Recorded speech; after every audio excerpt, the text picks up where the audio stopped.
గరుడ పురాణము శిక్షలు. హిందూ పురాణాల ప్రకారం ఒక వ్యక్తి భూమి మీద తాను చేసే కర్మలను బట్టి స్వర్గానికి లేదా నరకానికి వెళ్ళాలనేది నిర్ణయించబడుతుంది. ఈ నేపథ్యంలో గరుడ పురాణంలో ప్రతి ఒక్కరి వృత్తాంతం గురించి వివరించబడింది. మనలోని ఆత్మ అమర్త్యం అనేది గీతలో పేర్కొని, ఒక వ్యక్తి తమ దుస్తులు మార్చుకున్నట్లే ఆత్మ కూడా శరీరాన్ని మారుస్తూ ఉంటుంది. మనం ఈ జన్మలో చేసే పాపాల పుణ్యాల ఆధారంగానే మరుసటి జన్మలో ఏదో ఒక రూపంలో జన్మించగలమని గరుడ పురాణంలో వివరించబడింది. ఈ జన్మలో ఎవరైతే మహిళలను ఇబ్బందులకు గురి చేస్తారో, వారిని దోపిడీ చేయటం వంటివి చేస్తారో, వారు వచ్చే జన్మలో భయంకరమైన రోగాల బారిన పడతారు. మరోవైపు వివాహేతర సంబంధాలు కలిగిన వారు తదుపరి జన్మలో నపుంసకులుగా పుడతారు. గురువు భార్యలతో అసభ్యకరంగా ప్రవర్తించేవారు కుష్ఠరోగాల బారిన పడతారు. గరుడ పురాణం ప్రకారం జంతువులను హింసించేవారు లేదా వాటిని వేటాడటం వంటివి చేస్తూ హింసను కొనసాగిస్తూ కుటుంబాన్ని పోషించే వ్యక్తులు తదుపరి జన్మలో కసాయిల చేతిలో మేకగా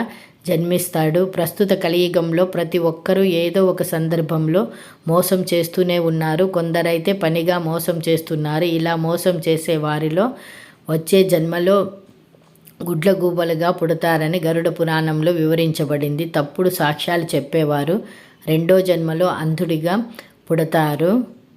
గరుడ పురాణం ప్రకారము తల్లిదండ్రులను లేదా తోబుట్టువులను వేధించే వ్యక్తులు వచ్చే జన్మను అస్సలు పొందలేరు. వారు గర్భంలోనే చనిపోతారు. ఎప్పటికీ భూమి మీదకు రాలేడు.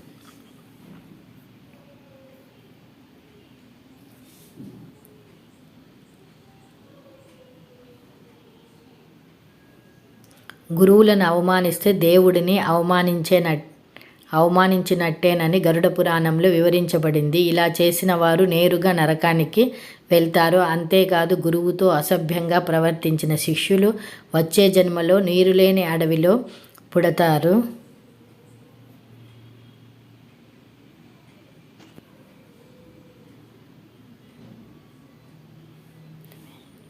ఎవరైతే తాము మరణించే సమయంలో భగవంతుడిని స్మరించుకుంటారో వారంతా విముక్తి మార్గంలో పయనిస్తారు. అందుకే మరణ సమయంలో రామనామం జపించాలని గ్రంథాలలో పేర్కొనబడింది.